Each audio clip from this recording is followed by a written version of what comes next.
Welcome back to the Viper Miner channel.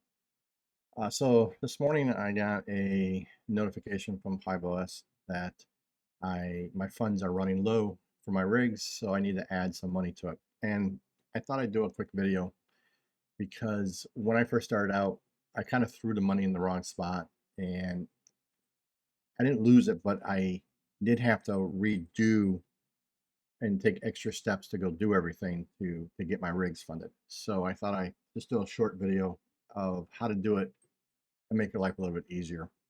So you'll see that I'm in the rig here. I'm in one of my rigs. You don't want to add money to a rig. So basically, you want to go out to the farm, and at least my mistake at the time was I went all the way out here, right? And so this is my account, not my farm. So when I first started, I totally didn't understand that. And so I actually have three different accounts. So I use this same account all the time when I do videos. But so this account has this farm on it. So if I were to actually go to your funds here, you'll see that I have zero funds in the account. If I were to add funds here, the I can then, if I had multiple farms, I can then divvy out those funds to the multiple farms. So that would make a life, I guess, a little easier if you have multiple farms in your account. So what you want to do though is go to the farm, and actually let's go back. We'll go back real quick here. So if I go your funds, you'll see that I have $0 in the funds. My daily cost is 19 cents for this particular farm. But let's go to the farm now. And so now if I click in farm, and so I'm inside the Galactico farm, um, you'll see billing here. So I click on billing, and now you'll see my farm balance is 85 cents. So that's why it's giving me a warning that I'm low on my account. So what I want to do here is go ahead and add some funds to it. So there's two ways to do this. Hive, and you can do a direct, these are your addresses into your account, into your farm, and you can just transfer money into, or those coins into these, um, into one of these addresses. You can also use coin payments. Uh, Coin payments, I think, charges a 0.5% to 1%, depending on which currency you're going to use, which coin, crypto coin you're going to use. So I don't like giving up uh, stuff for fees for stuff I don't have to if there's another way around it. So what I'm going to do is I'm going to use Hive. And then I highly recommend, so if you look here, it says 3% bonus referral refill if you use a stable coin. So I wouldn't use this. This is defunct now. But you can use Tether, USDC, or DAI, and you get an additional 3% to your uh, funding.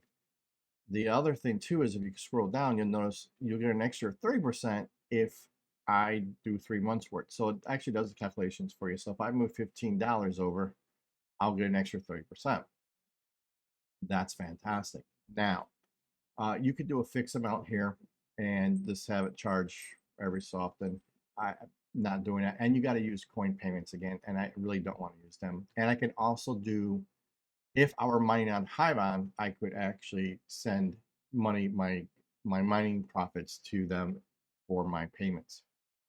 So I don't mine on Hivon, so I'm going to have to do it with a personal address. Now, you'll notice that, so when you first come in here, and if this is your first time doing it, you could drop this down and you'll get the BIP20, which is Binance, for all those additional coins that Hive accepts. So the reason why you'll notice that I've already done the BIP is if I were to do well, ETH's gas prices, no matter what, are just outrageous. But if I were to do ERC20 on any of these, which is on the mainnet for ETH, for instance, if I were to come out of crypto.com, Coinbase, Qcoin, anybody, that minimum is $50 with a $25 fee. So a total of $75 I'd have to spend to fund my $50 in here. Now And $50 for for this account is a lot. It's almost like 2.5 years. So I'm not gonna put 2.5 years of of fees in here. So I am going to use Binance because I can do this a whole lot cheaper. So I'm gonna go I'm gonna go here, I'm gonna use UDC, so I have a little bit of UDC sitting there. I'm gonna make sure I'm on the BIP20.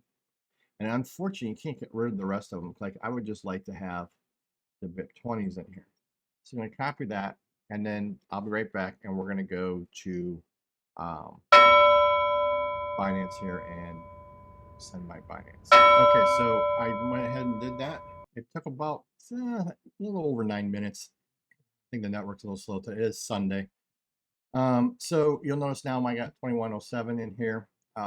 So basically, the I transferred $16.80 went to the fees versus $25, and I could send as much or little as I want through Binance. Um, I My two favorite exchanges is Binance and KuCoin. I just wish KuCoin had better fees on the USDC or any of the stable coins. All their stable coins are $25 fees, minimum $50 withdrawal, um, which kind of makes it, if they ever happen to be listening, the issue with that is that, let's say I wanted to buy something for $30 and I was going to use, a USDC as a stable coin, or if I was going to buy something from Gold Shell as a replacement part or something like that, you know, you can't just send. It has to be $50, and then plus another $25 for the fee on top of that. That's just insane. But using the Binance Smart Chain instead, the BEP20, 80 cents, no problem, and it was fairly fast. The other thing too is, when you are transferring, make sure you take the transfer off of the ERC20 network and put it on the Binance network of BEP. It does default to ERC20, so do make sure you change that before you transfer your funds over. So now I'm good. And then my 30% will come in. I think it takes like 24 hours, maybe because it's the weekend. Maybe Tuesday I'll see it. But I'm not overly worried about it, and I am all set. You guys have a great week, rest of your weekend, and be profitable and be safe.